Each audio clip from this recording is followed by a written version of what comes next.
ఇక్కడ మా ఆడబిడ్డలందరూ నేను కోరేది ఒకటే, మనందరం ఎప్పుడు కూడా ఒకటే మాట అనుకుంటాం, ఇంతంత ఇల్లు ఉంటే బాగుంటుంది, పర్మనెంట్గా మనకు నెత్తి మీద జర నీడ ఉంటుంది అనుకుంటాము.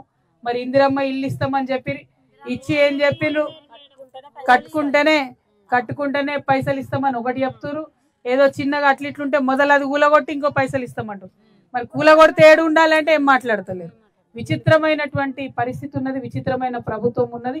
దానికోసం ఏం చేయాలని కూడా మనందరం ఆలోచన చేస్తే ఒకటే మాట అందరు చెప్తున్నారు, ఏదైతే ఇందిరమ్మ ఇల్లు ఇస్తామని చెప్తున్నారో ఒకటేసారి డబ్బులు ఇచ్చేసేయండి. మీరు ఎవరు కట్టుకునేది వాళ్ళు, ఎవరు కట్టుకునే తీరులో వాళ్ళు కట్టుకుంటారు, ఒకటేసారి డబ్బులు ఇవ్వండి అన్నది మనందరం డిమాండ్ చేస్తాం.